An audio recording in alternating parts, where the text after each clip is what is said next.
What do you want your wealth to do for you? BNY Wealth helps ensure that every financial decision actively and intentionally powers their clients' goals. Subscribe to their podcast, Your Active Wealth, to discover advice and guidance for building and sustaining wealth in any market. I'm Carol Masser. And I'm Tim Stenevec, inviting you to join us for the Bloomberg Business Week Daily Podcast. Now, every day we are bringing you reporting from the magazine that helps global leaders stay ahead. We've got insight on the people, the companies, and trends that are shaping today's complex economy. That's right, Tim. We're all over global business, finance, tech news, all as it is happening in real time. And we've got complete coverage of the U.S. market close. Gotta say, basically, if it impacts financial markets, if it impacts companies, if it's impacting trends and narratives that are out there, we are on it. We also have a lot of fun doing it. Bloomberg Business Week also brings you the analysis behind the headlines through conversations with our expert guests. And we are doing this all live each weekday. And then we bring you the best analysis in our daily podcast. Search for Bloomberg Business Week on YouTube, Apple, Spotify, or anywhere else you listen. Check it out on your way home from work to catch up on the conversations that you missed during the business day. And on the weekend, check it out for a complete wrap-up of your business week. That's the Bloomberg Business Week Daily Podcast. I'm Carol Masser. And I'm Tim Stenevec. Subscribe today wherever you get your podcasts.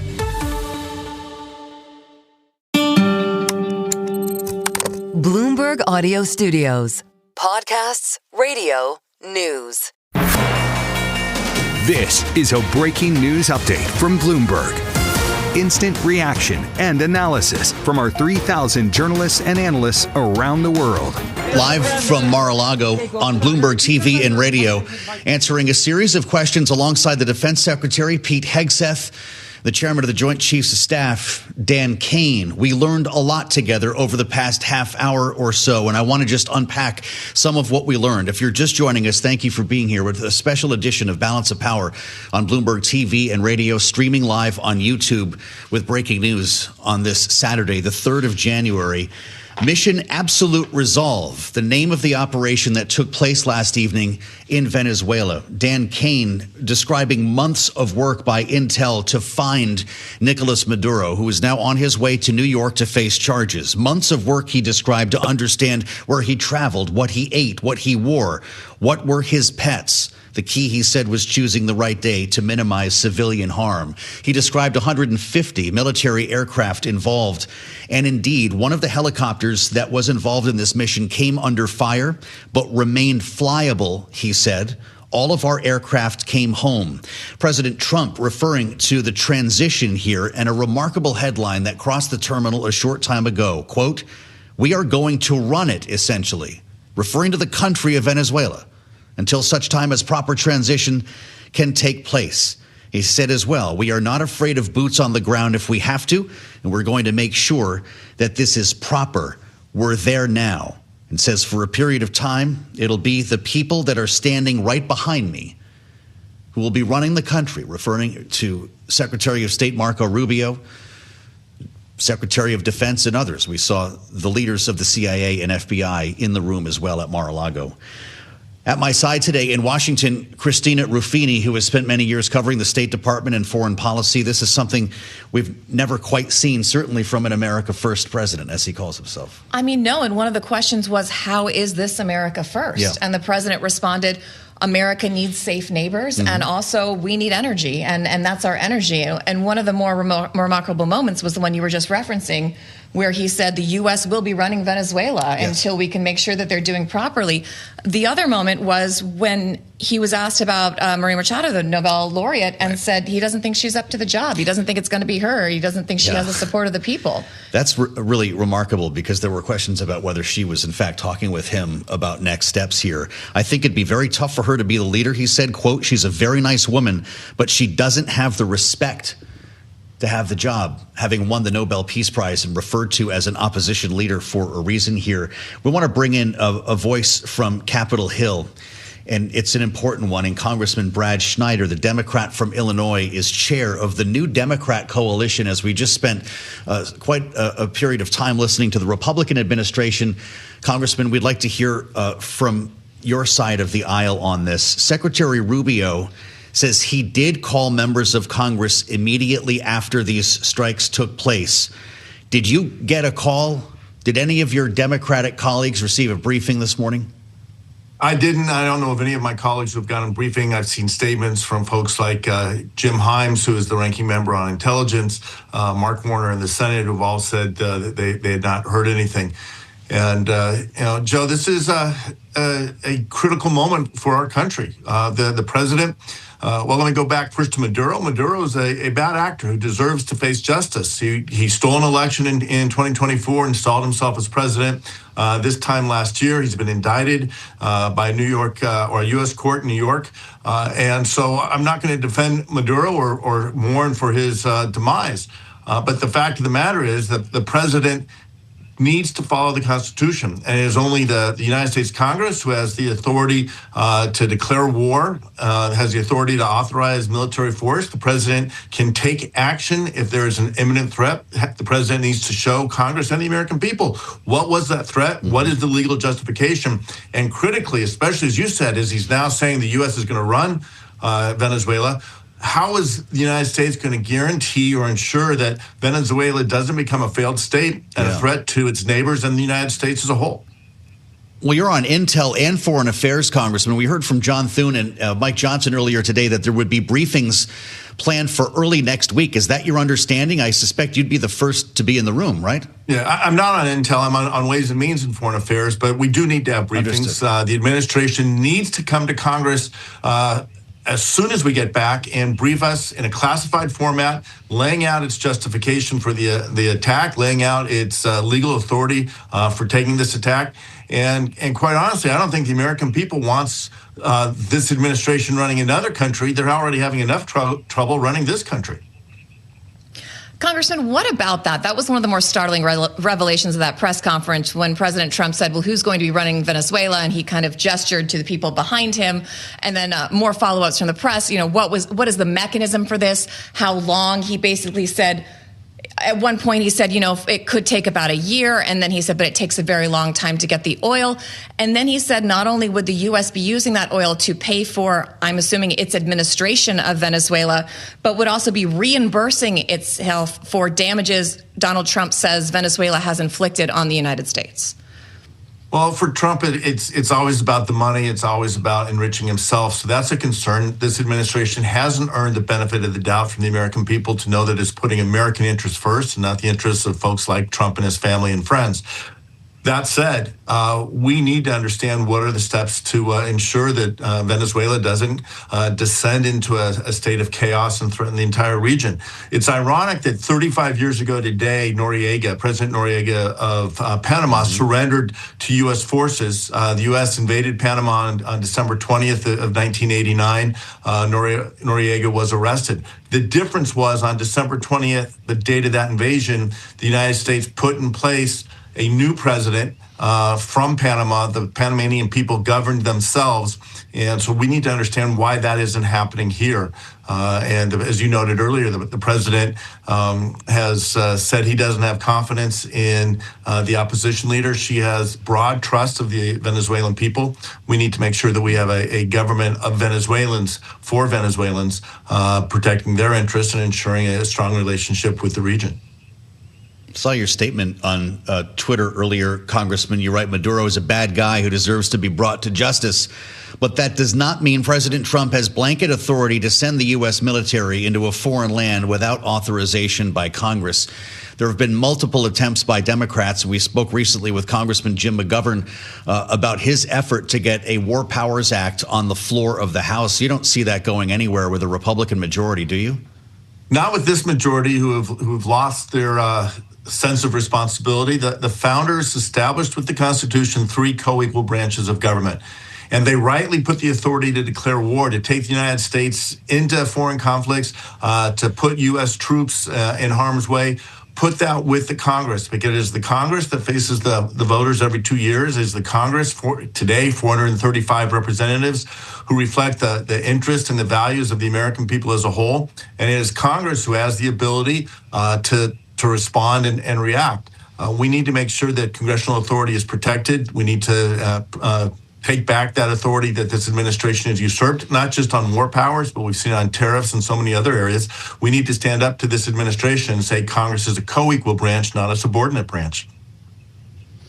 Congressman, do you have any inclination or any hints from your colleagues across the aisle that this may be a step too far? Have you heard any rumblings or whispers? I know it's very early, that not all members of the party may be behind these actions in the days and weeks to come, that you could see some defections from across the aisle.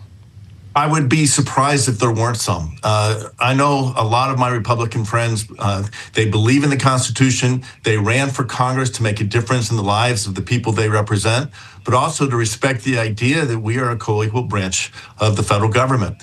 And so I would be surprised if you don't hear a broad outcry. The administration, if it is able to present legal justification, if it is able to present a strategy that lays out their vision for transferring power quickly and restoring the government of Venezuela to the people of Venezuela, maybe that will temper it. But what we heard today in the president's press conference, he intends to take the oil for his own benefit. He intends to put his own friends in charge, and he intends to let the United States run another country, something that we haven't done in a very long time. Congressman Brad Schneider, thank you so much for joining us. We appreciate you taking the time. How does BNY Wealth help accomplished individuals, families, and business owners achieve their financial goals? They start every conversation with the question, what do you want your wealth to do for you? For over 240 years, BNY Wealth has partnered alongside their clients, putting their expertise and proprietary solutions to work for them. Institutional investors embrace principles that help build wealth consistently over time. BNY Wealth's multidisciplinary active wealth approach employs these time-tested principles to help ensure that every financial decision actively and intentionally powers their clients' goals, while uncovering opportunities that may have been missed otherwise. The result? Highly satisfied clients and enduring relationships that span generations. To learn more about how BNY Wealth can help power your wealth goals, subscribe to their podcast, Your Active Wealth, where they offer guidance for building and sustaining wealth in any market. Again, that's Your Active Wealth. I'm Barry Ritholtz, inviting you to join me for the Masters in Business podcast. Every week, we bring you fascinating conversations with the people who shape markets, investing, and business. CEOs, fund managers, billionaires, Nobel laureates, traders, analysts, economists, everybody that affects what's going on in the market. Whether you own stocks, bonds, real estate, commodities, crypto, you really need to hear these conversations. Sometimes it's behaviorists like Dick Thaler or Bob Schiller. Sometimes it's fund managers like Peter Lynch, Bill Miller, Ray Dalio. Sometimes it's authors, Michael Lewis, author of The Big Short and Moneyball. Regardless of the conversation, these are the folks that move markets each week. That's the Masters in Business podcast with me, Barry Ritholtz. Listen on Apple, Spotify, or wherever you get your podcasts. As we continue our special coverage from Washington, the president is posting more on social media, Truth Social, with a new video up of the strikes with a soundtrack, Fortunate Son by Creedence Clearwater Revival. As you watch these strikes take place, the explosions on the horizon, it was a video taken from what appears to be a balcony in an apartment building, remembering, of course, that was an anti-war anthem from Vietnam. But it calls into question the optics coming from this administration, of course, a self-declared America First president, and whether this justification that the president has delivered will be accepted by the MAGA base and others who support President Trump. It's part of the conversation we want to have with Justin Logan, who's Director of Defense and Foreign Policy Studies at the Cato Institute. Justin, thanks for being with us here on Bloomberg TV and radio. What are your thoughts this morning, just to begin with, this afternoon, I should say, at this point now, with the strikes behind us, but a massive American armada still off the coast of Venezuela? Is this over from a military standpoint? I don't know is something you're never supposed to say on TV, but it happens to be the truth. I love that answer. To me, the takeaway here is that the president didn't say we're going to be running Venezuela in an offhand response to a question. It was clearly in his prepared remarks. So that is surprising to me. I mean, I think the president knows that the American people are not ready for a large nation-building campaign inside Venezuela, but to use the words that he used, we're going to, quote, run the country as long as we can until a safe, proper and judicious transition can take place. And then he talked about that would establish peace, liberty, and justice for the Venezuelan people. Well, that's a very heavy lift for the United States. And then at the end of the conversation, or the press conference rather, he remarked that the prime candidate for taking over the country with a vision of peace, liberty, and justice, Maria Corina Machado, was not in the cards. He sort of said that she doesn't have the confidence of the Venezuelan people and that it would be very tough for her. So we're missing huge pieces of the story if in fact the Americans are going to be running Venezuela. And that was really startling, especially given how much effort she's put into curating that relationship with President Trump, making sure to say supportive things of him in almost every interview she's had, being supportive of his strikes on these drug boats or fishing boats or whatever they tend to be. I also want to ask you, Justin, your latest op-ed was entitled, Mr. President, Don't Do It. Obviously, he missed that memo. But I've got an excerpt from it here. You say, the administration's public case for its Venezuela policy is insultingly ridiculous. At an October 15th press conference, the president declared that every boat we knock out, we save 25,000 American lives. Considering that there were only around 84,000 overdoses in the United States last year, and that they have so far blown up 10 boats, they should have declared victory and come home 7 boats ago. Yeah, I mean, trying to pin down the case for this, and I'm old enough to have been around during the Iraq War run-up, right? There was a sort of more linear story told then than there has been told now. The president started this campaign against Venezuela by talking about fentanyl coming out of Venezuela.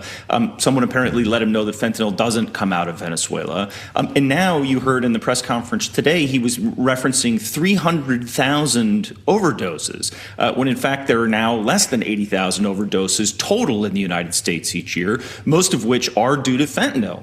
There is some cocaine that comes to the United States via Venezuela, but that accounts for a relatively small number of those overdose deaths. So at times this is about the sort of indictment of Nicolás Maduro and his wife in the United States, and you heard this weird fusion of the Defense Department allegedly responding to a Department of Justice request to suppress Venezuelan air defenses and to embed law enforcement officers in sort of Delta Force raids. So there's this weird blurring together both of rationales, that this is about law enforcement somehow, but it's also about, as Pete Hegseth said, the safety, security, freedom, and prosperity of the American people. The American people have not been crying out for regime change in Venezuela, outside of maybe pockets of South Florida, if you will. So this trying to pin down exactly what the ends, ways, and means of this campaign are has been, even for somebody who's been in this business for a while, a pretty heavy lift.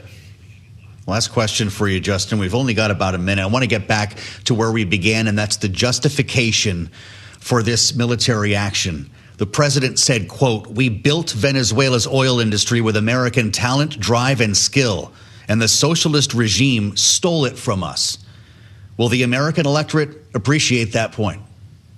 Yeah, I mean, it's a pretty dicey thing to say, we went into this country with our military and deposed its leader to protect. And you heard Marco Rubio talking about not, American assets, but the assets of American oil companies, right? Are you going to go out and campaign for office in 2028 if you're running for the presidency by saying we, went into Venezuela to protect oil companies' revenue streams, right? That just strikes me as a weird political pitch in an era where Americans are asking for more help at home, for more focus at home. And I think there's a real exhaustion with the overall amount of foreign policy activity this administration has had thus far as compared with domestic policy.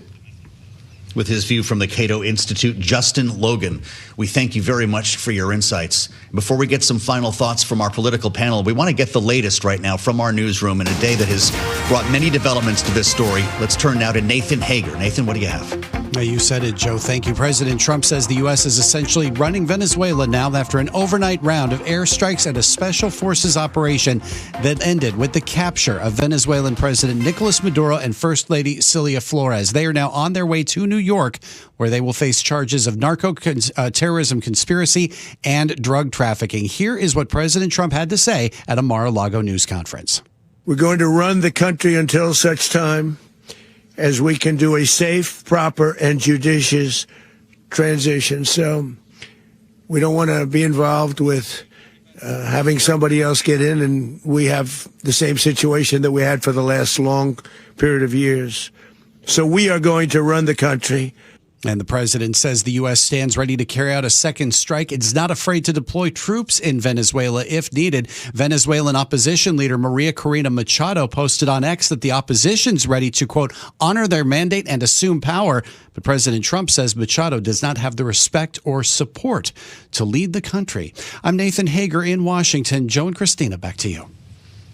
All right, Nathan, thank you so much for all of your contributions today. We're live in Washington on a special edition of Balance of Power here on Bloomberg TV and radio as we reassemble our political panel. Bloomberg Politics contributor Jeannie Shanzano is with us, our Democratic analyst and democracy visiting fellow at Harvard Kennedy School's Ash Center, alongside Republican strategist Lester Munson from the International Practice at BGR Group. All right, let's hear from both of you. Now that the president has spoken, Jeannie, did he make the case for this military action? I think he opened a lot more questions than he answered. The idea that Marco Rubio, who already has something to 3 to 4 jobs by any count, is going to be joining this team and running Venezuela, I don't think many of us expected it. And how that is going to happen, for what length, who is going to do it. He's open to boots on the ground. All of this is just an astonishing development. So I think a lot more questions here as in regards to what the president said than answers. Lester, I have a slightly less sophisticated question for you. In a press conference that had a lot of staggering, memorable moments, one that stood out to me was actually Marco Rubio, because while even President Trump, of course, he strayed from his prepared remarks, the Admiral, Hegseth were all reading from prepared remarks, we saw Rubio do something we don't usually see from him, where he got up and very casually said, I don't have much else to add. But he said, Maduro wanted to play the big guy, and he spoke off the cuff. He spoke in a very regular manner, and he spoke a little bit more like we usually hear Donald Trump do. And I'm wondering, given all the talk about a Vance, Rubio, Vance ticket, if he's jostling a little bit to be heir apparent, and if that's what was going on here. Yeah, boy, you could read a lot into that. I think it's a great question. I think the Secretary of State did a good job. He looked very comfortable. He was being very politically smart. He wasn't really taking ownership of this issue. He was letting the President Trump, go out there and make the case to kind of the MAGA base. Hey, this matters to you. Trump talked about the young victim of Tren de Aragua in Texas and said, this matters for our people. And Rubio was happy to kind of step aside and let him do that. I think we all sense that Rubio has been playing a huge role in this policy making leading up to this, in this moment, and is clearly going to play a big role in the future. So very interesting positioning by him, but I think he did a very good job. Well, just to extend that a little bit, Jeannie, this did seem to be a family operation here. If you could see the cutaway shot in the room, the whole team was with the president, either behind the podium or off to the side. Hegseth, Kane, Rubio, but also Stephen Miller was there. Ratcliffe, CIA. Did you notice Kash Patel of the FBI was off to the side next to Steve Witkoff? Were they all, should we assume, were they all involved in this process, and will they all somehow together run Venezuela? That's what we were told. I mean, it was quite a stunning display. I thought it was smart that J.D. Vance, at least as far as I could see from my perch, was not there, because politically, if this thing goes afoul, it would hurt him in running for 28. So that was interesting. But I do think there is absolutely no distance between Donald Trump and the people in his cabinet, and that's by design. And one really interesting thing I thought Rubio had to say was the fact that there are instances in which the administration does not need to inform Congress about a military activity if it is a law enforcement activity. This is news, I think, to many of us in the legal community. It'll be interesting to see what Congress and the courts have to say about that. And Lester, we talked earlier about how this is allegedly nominally the non-interventionist wing of the Republican Party, and we were wondering how this was going to get sold to Trump supporters. The president was asked that question directly. How is this America first? And he said it's in America's interest to have good neighbors. And the oil, he said energy, having energy is in America's best interest. What are your takes on that? And do you think Trump voters are going to buy that? Yeah, this is classic kind of Jacksonian approach, which to foreign policy, which is the U.S. getting something out of this? And I think President Trump believes if he goes out and makes a case, we're getting the oil, we're going to manage the oil, this belonged to us, we're taking it back, that's going to resonate with that MAGA base. And there's a lot of evidence that may be true. And I think he's clearly was using this hour or so to shape that argument with his base. There's been some criticism of this. You know, you think of someone like Tucker Carlson, who's been openly critical of some of the decisions the administration has made. This is a real attempt by the president to go straight at that argument. I think it's going to be relatively effective. At the end of the day, the person the MAGA base trusts the most is Donald Trump. He knows that, and as long as he never turns his back on them, they're going to be with him. Fascinating conversation with the help of Lester Munson and Jeannie Shanzano. Many thanks to both of you. We're going to need your help next week as we unpack all of what we have learned here today.